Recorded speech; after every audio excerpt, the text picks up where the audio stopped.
Okay, so yesterday we were covering the history of the atom, okay, and kind of the history of chemistry a little bit. The history of chemistry is not as important, okay, but the history of the atom and the models and the atomic theory, those things are really important. So just quick review.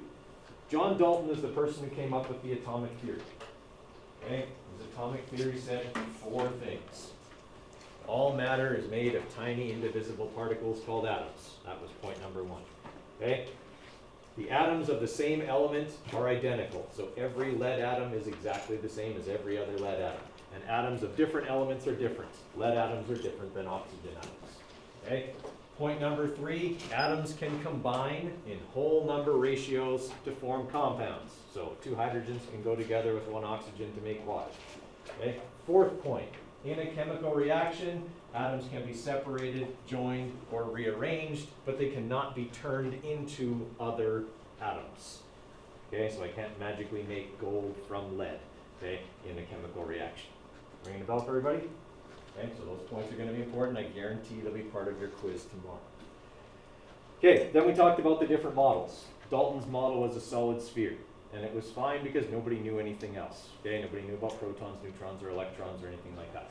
Okay, Dalton's model was eventually modified because of the discovery of electrons. His model didn't explain those, okay, so they made the plum pudding model that did. Okay, and then there were a bunch of models in between when protons and neutrons were discovered. Then we got to Rutherford's experiment. Rutherford is the next most important person next to Dalton. Okay, Rutherford ran the gold foil experiment where the X-rays were shot through the gold foil and some of them bounced back, proving that the atom does have a central dense nucleus, but is still made of a lot of empty space. Okay? Had the atom just been a solid sphere, okay, pretty much everything would have bounced back. Right? But that's not the way it worked. Okay? So that proved that there is a central dense nucleus where protons and neutrons can be found, electrons would be surrounding it. Okay? And then there was his model, then there was the Bohr model, and then de Broglie. Okay? Now, we still to an extent accept Bohr's model. Okay? As I said yesterday, if you were to take a picture of an atom, if you could do that, okay, this is what it would look like. You'd freeze a moment in time, and the electrons would look like where they are. But an atom is not static. It's always changing. Okay? If I was to take a video of an atom, it would not look like this. The electrons would be moving all over the place, not just orbiting, but also jumping from one level to the next in something we call a quantum leap. Okay? So Bohr's model doesn't explain that. It does explain that electrons are surrounding the nucleus and that there are areas where they can be. De Broglie's model does a better job of explaining where electrons can be. Rather than having fixed orbits like planets around the sun, electrons have what are called orbitals. Okay? Orbitals are not circular. Orbitals have all kinds of weird shapes. They are just an area where it is statistically likely that an electron will be based on its energy. And electrons can move from one orbital to another based on how much energy they have. Okay? Did I explain how the glow-in-the-dark stuff worked yesterday? Okay. That was the thing I got to at period 4 but didn't get to with you guys. Okay, so you guys have probably seen the stuff. If you put it out in the light and then you move it into the dark, it glows for a short period of time. You've seen that kind of stuff before? Okay, you use it sometimes on watch faces. Okay, that stuff works because when you put it out in the light, the electrons gain energy from the sun. They become excited, they move really, really fast, and then they jump from a low energy level to a high energy level. Okay? And as long as the sunlight is there, they'll stay there. But as soon as you take them out of the sunlight and put them in the dark, they start to lose that energy. And when they do, they fall back down to the lower energy levels. When they fall, they give off the energy they had gained, glowing for a short period of time. And we see that energy being given off in the glow of the glow-in-the-dark material. Plants use this for photosynthesis as well. Okay? The electrons that are part of a chlorophyll molecule gain energy from the sun. They become excited, they jump to a higher energy level. And then when they fall back down, instead of glowing in the dark, the energy they release is used to break up carbon dioxide and water and make sugar. Okay? So this whole model kind of explains how a lot of natural energy capturing processes work. Okay? They work based on the ability of electrons to move around to different energy levels within the atom. Okay? Nobody else's model has explained that behavior except for de Broglie's. So this is the one we currently accept as the accurate model of the atom.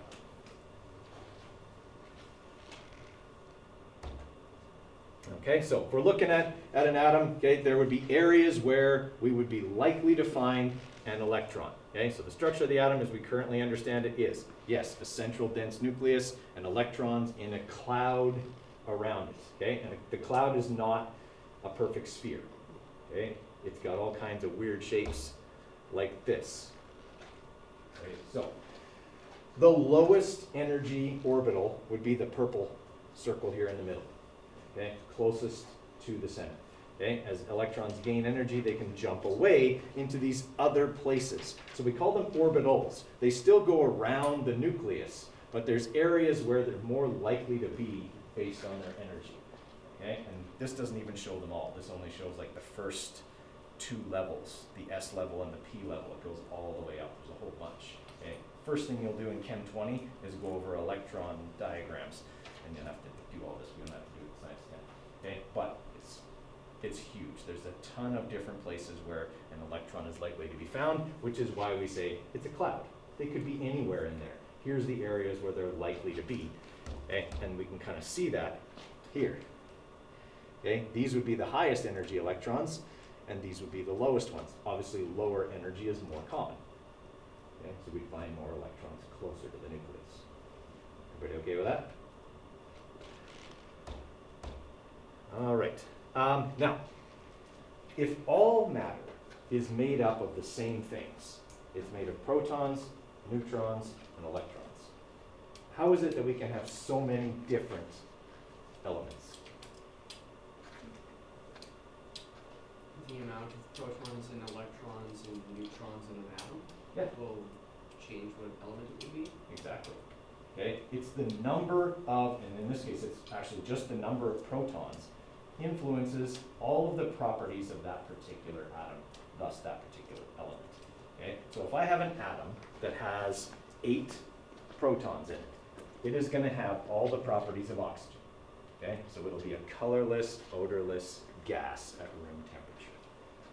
Okay, if I have an atom that has, let's pick something here, 26 protons, then it'll be a solid gray metal, iron. Okay, but the number of protons is what determines the properties of that material and thus that element. Okay, so that's in this slide here, okay, and it is something that's pretty important. Okay, so all elements have different numbers of protons in their nucleus. Okay, and that it's these differing numbers of subatomic particles that influence the properties of the different elements.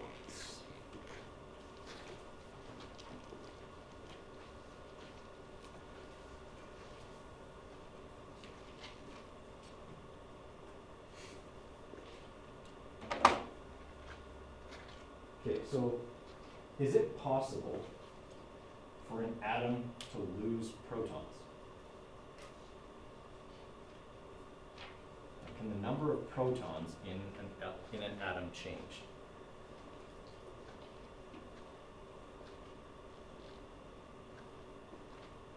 The answer is no. Okay, not by any chemical means anyway.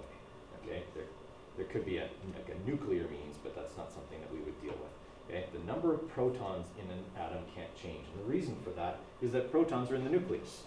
Okay, the nucleus doesn't come apart. Now, can the number of electrons in an atom change? Yes. Okay, that's what happens in a chemical reaction. Okay, electrons can be traded, they can be shared. Okay, their places can alter because they're orbiting in this cloud. Okay, and electrons, if they get close enough to another atom, might be more attracted to it. Okay, because maybe they're closer to it, or it's got a stronger electronegativity and it pulls them towards it. Okay, and they go, and that's what happens in a reaction. So electrons actually can change. Okay, the number of electrons in an atom can change, but it doesn't change the atom itself. It doesn't change its properties because electrons don't influence that. just protons. Okay? Can the number of neutrons in an atom change? Sometimes. Very rarely, but sometimes. Okay? If an atom is unstable, that is, it's radioactive, it can lose neutrons. That's what makes something radioactive. Okay? The loss of neutrons, okay, is the emission of radiation. All right, so Dalton said we can't change an atom. Okay, he said the atom is indivisible. Okay, is that still true? It's not entirely true. Okay, we can split the atom. Not all atoms. Okay, some atoms, they're just too small to be practically split. Okay, that's why we use really, really large atoms for nuclear power. Okay, things like uranium that has 238 particles in its nucleus. Okay, this is an easy target when we're trying to split an atom. Okay, trying to split an atom of lithium that only has 7 particles in its nucleus is a much more difficult process. Okay, and wouldn't yield as much energy because it's so small. Okay, does that sort of make sense?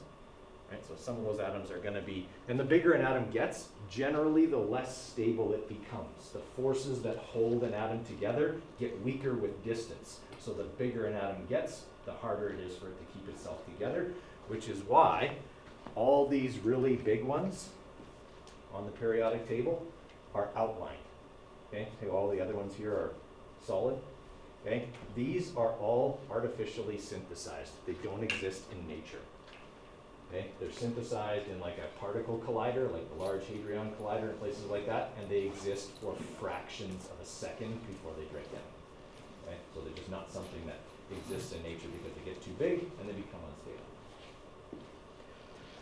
All right, so what I want you guys to do in your digital workbook, so just to show you where that is, okay, in case you've forgotten from yesterday, okay, in the class work section of your Google Classroom, the worksheet packages here, you'll need the chemistry one.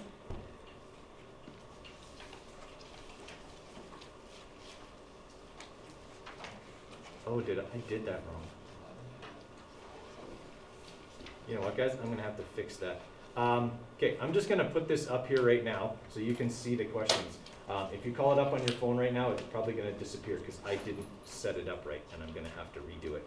Okay, but these are the questions I want you working on right now. Okay, there's 12 of them. This is what your quiz tomorrow is going to be on.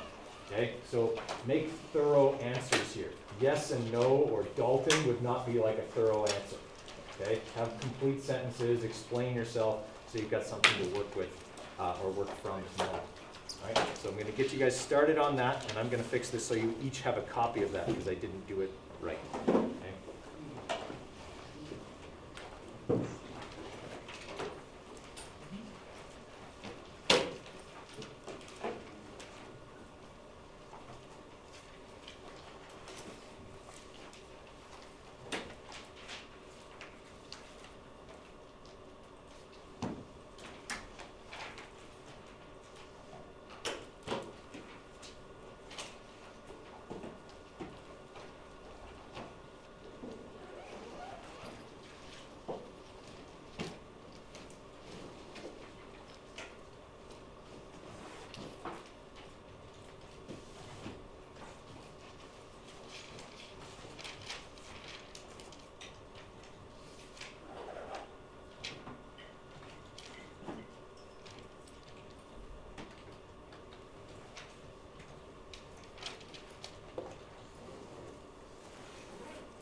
Mr. Claire, do you have any 0.7 millimeter pencil lead?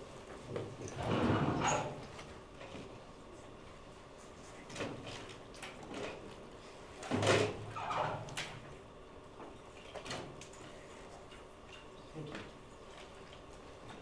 Did you find some? Yeah. It doesn't appear as though I have any.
Okay, so guys, what you should see here now is a new thing in course materials. It says work packages for students. If you go into that, you will actually see your, it says here, it will say your work, and it'll actually have the worksheet packages with your name on it. So there'll be your Google Doc, just like the notes packages. I just forgot to click that setting.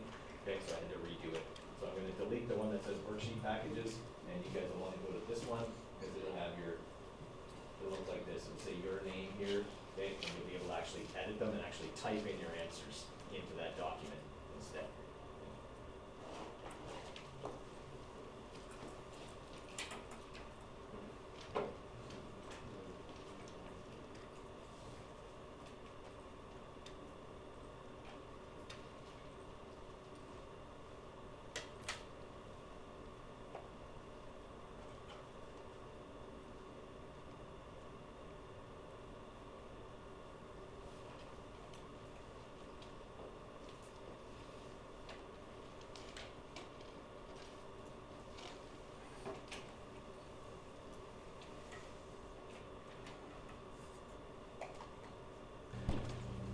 All right, so looking at question number 1, who was the first person to propose the idea of the atom? Whose original idea? Democritus. Okay, so Democritus is the first person to come up with the idea of the atom, and it was rejected at the time because there was already an explanation for the nature of matter, the 4 elements. It made way more sense, okay, to the people at the time. He had no way to prove the existence of tiny particles, okay, so people kind of just laughed at it and put it aside. Okay, so it was rejected because there was already an explanation that made sense that was in place. Okay, number 2, the 4 elements. Okay, earth, air, fire, and water were the 4 elements. Okay, it made sense at the time because everybody could kind of look at something and figure out how much of it was earth, how much of it was fire, okay, etc. It was just something that was practical. It made sense in the common experience of the people. Okay, so it was accepted and logical at the time. All right, for question number 3, who were the people in the Middle Ages who did a bunch of work on chemistry? The alchemists. And the alchemists were basically trying to get rich. They were trying to turn common substances into gold, okay? Make drinks that could make you live forever, okay? Stuff that's impossible, but they were trying hard. All right, number 4. Okay, this is important because this is about who? John Dalton. Okay, so John Dalton and the 4 points of his atomic theory. Okay, I would say, put these in your own words because they'll probably make more sense to you that way. It'd be easier for you to recall them. Okay, but in general, they are, this would be really all I'd be looking for on a quiz if you had to write these out. All matter is made of atoms. Okay, that'd be good enough for point number 1. Okay, for point number 2, atoms of the same element are identical. Okay, that'd probably be good enough for point number 2. Okay, point number 3, atoms combine in whole ratios to form compounds. The whole ratios part still needs to be in there because it's kind of key to that point. Okay, and in point number 4, okay, in a reaction, atoms cannot be changed. Okay, they can be separated, they can be joined, they can be rearranged, but they can't be altered. Okay, they can be turned into atoms of something else. Right, so if you have something in your point number 4 about chemical reactions not changing elements, that's the gist of point number 4. Okay, questions on number 4? Okay. For number 5, okay, looking at his theory now, what things do you know of that can prove some of his ideas wrong? Okay, we kind of quickly talked about these, but in point number 1, he says particles are indivisible. Is that still true? No. We can divide some atoms, okay, so that part's not necessarily true. It's true from a chemical perspective. I can't split an atom by chemical means. I can split it by nuclear means, but I can't split it by a chemical means. So for the practical purpose, that point is still true, okay? And the other thing is, point number 2, all atoms of the same element are identical. That's also not necessarily true because we now know of the existence of isotopes. Okay, special elements that have more neutrons than other elements, other atoms of the same element. Okay, they still have the same number of protons, but they have a different number of neutrons, which means they're not exactly identical. Okay, so those would be 2 of the things. Okay, for number 6, describe in your own words the models of the atom discussed here. So I'd be looking for you to say, Dalton's model was a solid sphere. Probably don't need to describe it much more than that. That's pretty self-explanatory. Okay? Second one is Thomson's plum pudding, which had a solid positively charged sphere with small negative particles embedded on the surface that could fall off in a reaction. Okay? And then the third one would be Rutherford's nuclear model, okay, where we would have a central dense nucleus with equally arranged electrons. Bohr's planetary model, which had the nucleus at the center with electrons orbiting in concentric circles, and then de Broglie's model, okay, where we have the central dense nucleus, but electrons are free to move about to various energy levels, thus appearing like a cloud around the nucleus. Okay? Again, in your own words. That would be my words. Your words might be a little different. Okay, do you think our current model may change and why? It's possible. Okay? We could come up with something else that better explains what things are going on in the atom. Okay? I mean, when the solid sphere model first came out, everybody thought it was perfect. Nobody thought it would change. Okay? Change is inevitable. We might find something else out, so it's possible. All right, number 7. As our knowledge increased, we discovered the atom had smaller parts. Okay, what are the 3 parts of the atom? Protons, neutrons, electrons. Okay, so there's your 3. Name them. Okay, and then what I'd be looking for a description would be protons positively charged in the nucleus, neutrons no charge, nucleus, electrons negatively charged in the cloud surrounding the nucleus. Okay, you describe where they are, what their charge is, okay, and name them. That would be good enough. All right, question number 8. It says 1 cubic centimeter of lead and 1 cubic centimeter of carbon. If we had exactly the same number of atoms in that amount, okay, lead would be much heavier. Why? Why would the same number of atoms of lead be so much heavier than the same number of atoms of carbon? Because there's more protons. Yeah, lead atoms are way bigger. Okay, lead has 207 particles in the nucleus, 82 protons and whatever 207 minus 82 is. Okay, that would be the number of neutrons in the nucleus, whereas a carbon atom has 12 particles in the nucleus. It's far, far smaller. Okay, and so obviously it would be much, much lighter. Okay? That's why we use graphite, okay, for making materials that are lightweight. Okay, like even body parts for cars or like sports equipment, hockey sticks, okay, stuff like that. Okay, graphite is all carbon. It's super light. You wouldn't make a hockey stick out of lead. It's bad for you because you can absorb it through your skin, and it's also going to be brutally heavy. And great for cross-checking, but other than that, it wouldn't be very good. Okay. All right. Number 9. Nuclear reactors use atoms with very large nuclei, like uranium, which has 237 particles in its nucleus for fission. Why wouldn't they use smaller, less dangerous atoms like lithium that only have 7 particles? There's a couple of reasons. It'd be harder to split. Harder to split, yeah, small target. And when you have something like uranium, it'll release a lot more energy when it's split. Exactly. Bigger atom, more energy. Okay? Bigger atom splits going to release more energy. Now, just so you kind of know how this works, okay? If you have a nuclear reactor, okay, a nuclear reactor has something called fuel rods, okay? And fuel rods are exactly like they would sound. They're a metal rod with fuel pellets embedded on them. Okay? If you want to generate electricity with a nuclear power plant, you lower the fuel rod into water, okay, and into the path of essentially a neutron gun. Okay? And this thing just fires neutrons at the fuel rod. Okay? When the neutrons hit the fuel pellets, they split the uranium atoms that are part of the fuel pellets. When those atoms split, they release energy in the form of heat. Lots and lots of heat. Okay? And that will heat the water, turning it to steam, and the steam will turn a turbine. Okay? If you need to produce more electricity, you simply lower more of the fuel rod into the path of the neutrons, and you get more heat. Okay? If you want to produce less electricity, you simply raise some of the fuel rod out of the path of the neutrons, and you have less fission and less heat. Okay? The only problem comes if it gets too hot and all the water evaporates, then you have a meltdown. Okay? And that's bad, generally. Okay?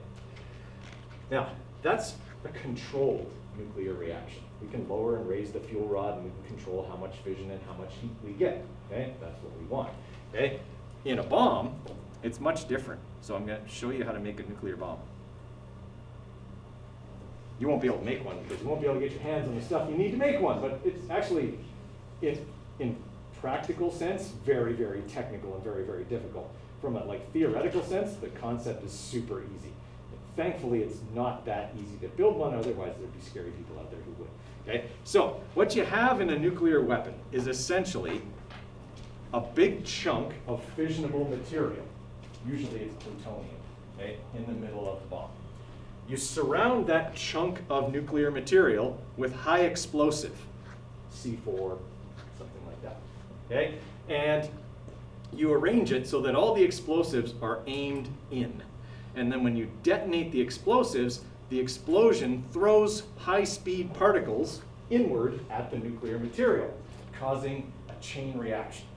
While atoms start to split, their pieces go off and hit other atoms, which causes them to split, causes a chain reaction, kaboom, big mushroom cloud, tons of destruction. Okay? That's essentially how it works. So a nuclear detonation is actually one really small explosion, followed by one really big one. It's actually two, okay, separate detonations, okay, just like thousandths of a second apart, but okay, that's what it essentially comes down to. Okay, getting those atoms to start breaking and having the pieces of the broken atoms go off and break other atoms, okay, causing a chain reaction that leads to lots of bad stuff. Okay, bear with me there. All right, so number 10, atoms are indivisible. Well, not really. Okay? It was believed for a long time because nobody could do it. And it doesn't happen in a chemical reaction. It does happen physically. Okay? We can force it to happen by a nuclear means. And some materials spontaneously do this. Okay? Some materials are radioactive.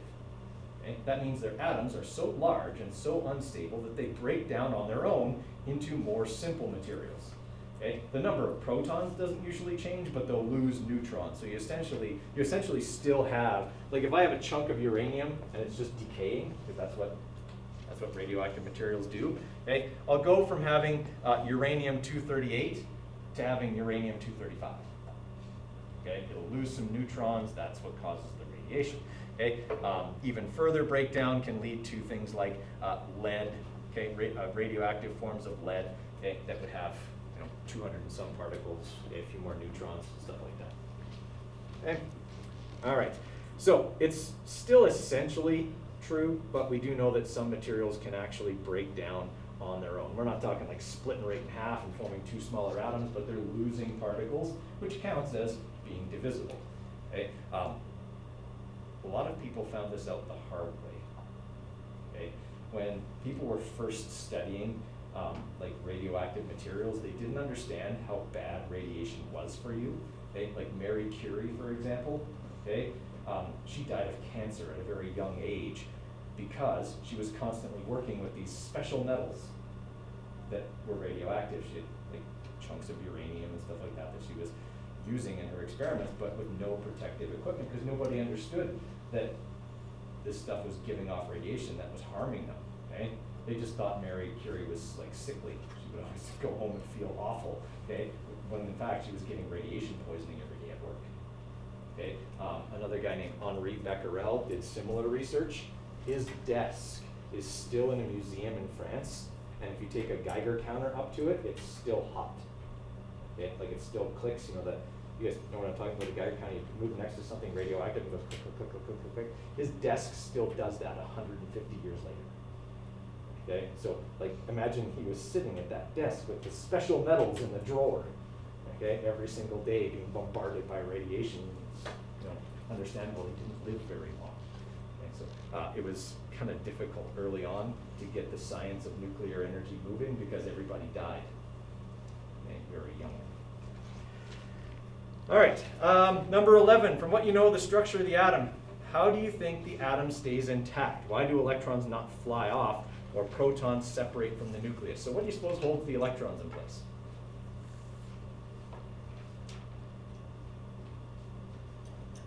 What charge do electrons have? They're negative. What charge does the nucleus have?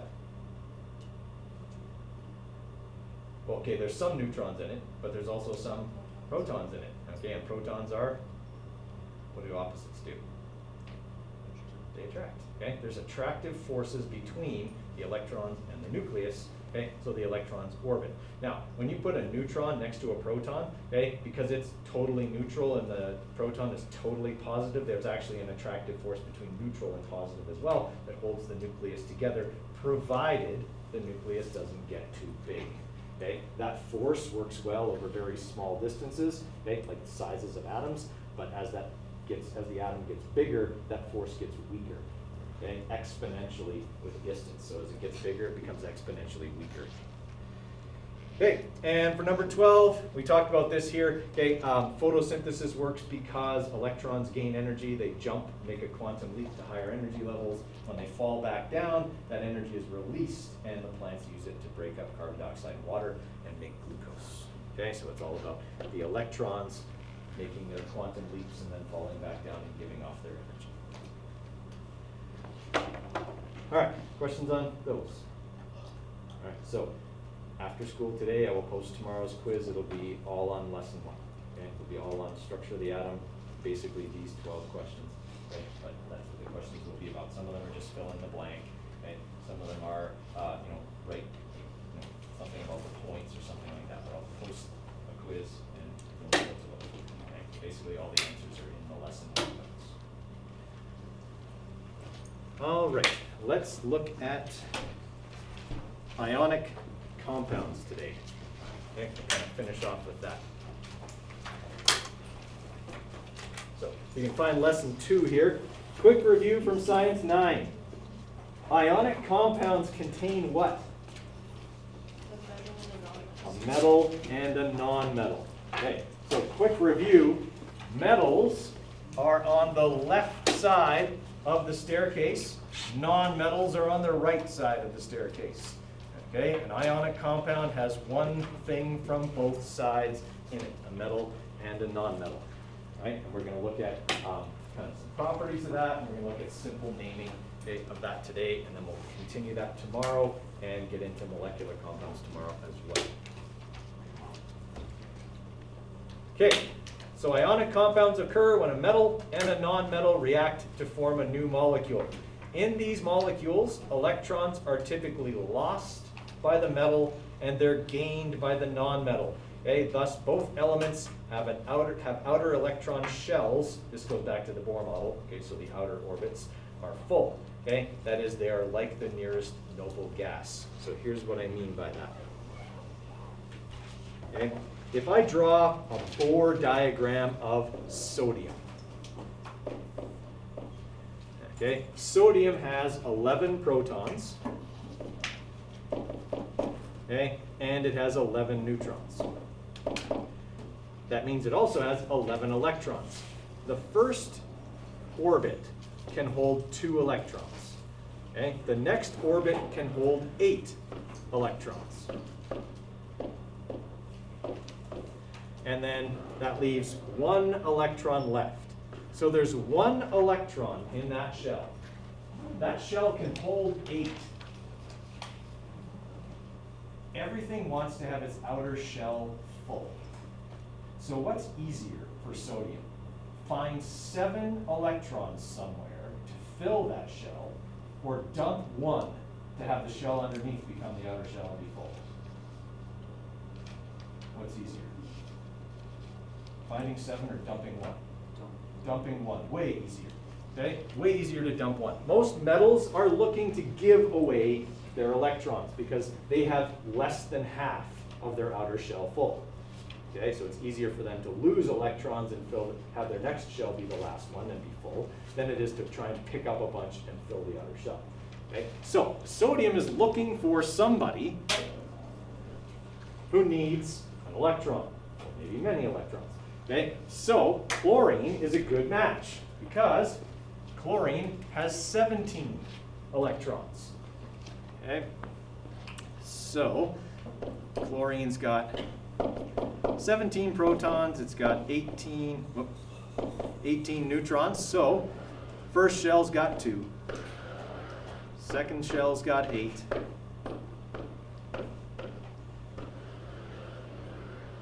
next shell has 7, and it can hold 8. Why are these two a good match?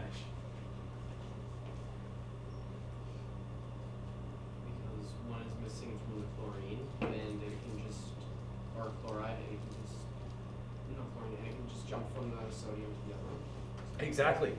They have what the other needs.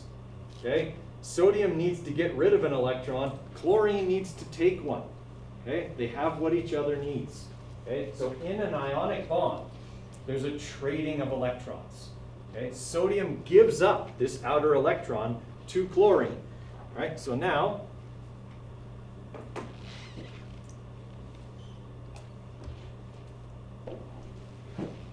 everybody's happy. Both of them have a full outer shell. Okay? Now, that causes them to become charged, because now sodium has 11 protons, but only 10 electrons. So now sodium's got a charge of +1. Chlorine, meanwhile, has picked up an electron. It's got 17 protons, but now it's got 18 electrons. It's now got a charge of -1. That's okay. Their outer shells are full. They're happy. They don't have to be happy together, though. Ionic bonds are very weak. Okay? So ionic compounds can dissociate very easily. That is, they can come apart. Okay? And the reason for that is there's nothing to hold them together. This sounds awful. Don't try and put like a sociological spin on it. But they both got what they wanted. They got their outer shell full, and they don't need each other anymore.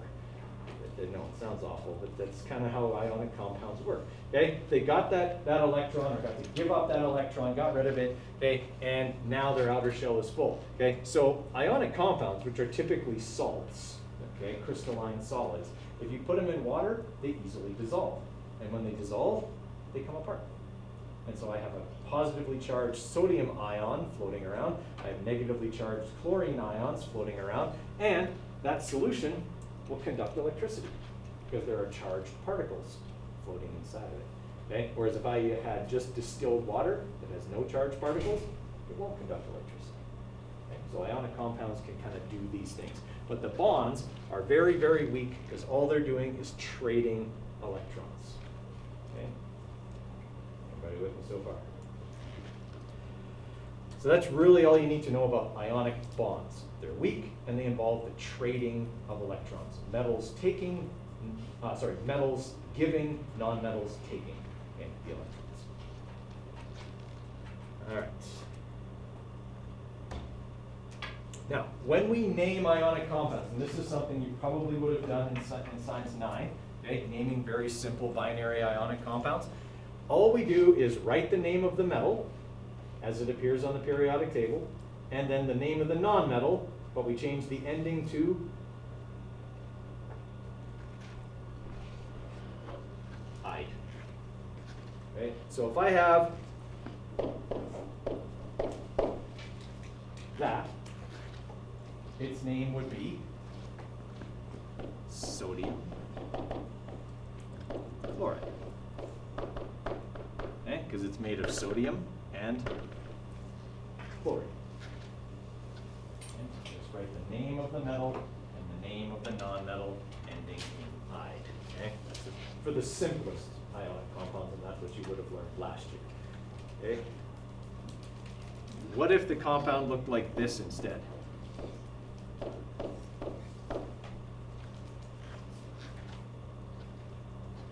So Mg is magnesium, I is iodine. What would that stuff be called?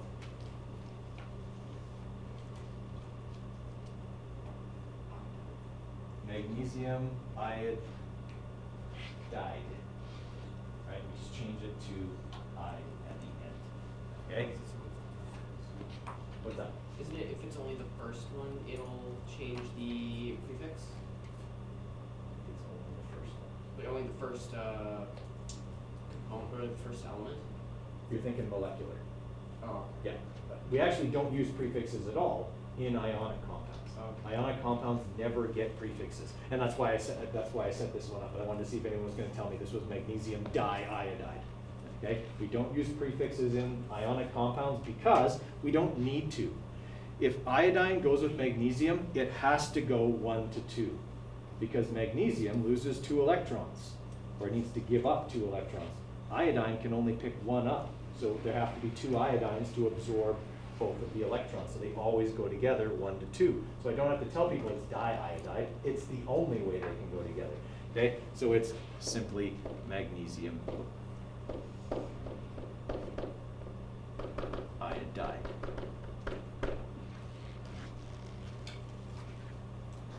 Okay, so never use prefixes in ionic compounds. Everybody with me so far? Okay. Okay, so we have to remember to name both. Okay, names are never capitalized.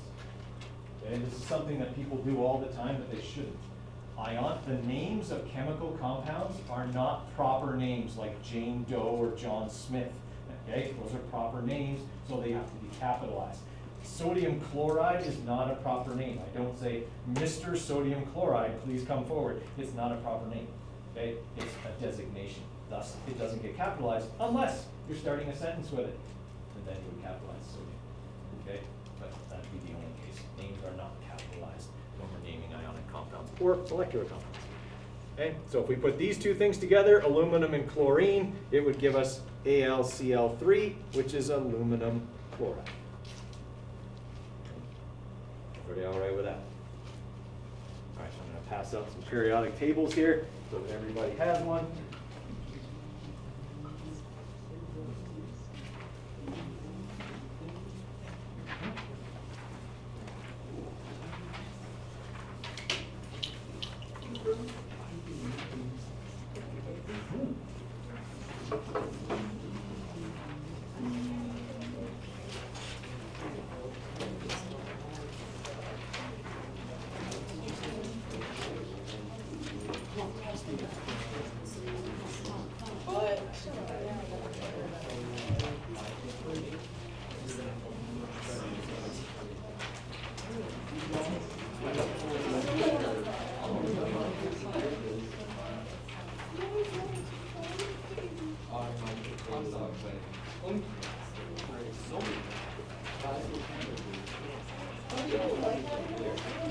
Okay, so in the last couple of minutes here, guys, I want you to write down those 4 and write their names.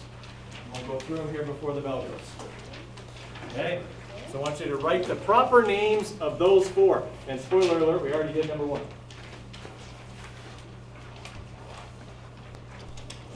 All right, let's have a quick look at these ones here. So we already did number 1, okay?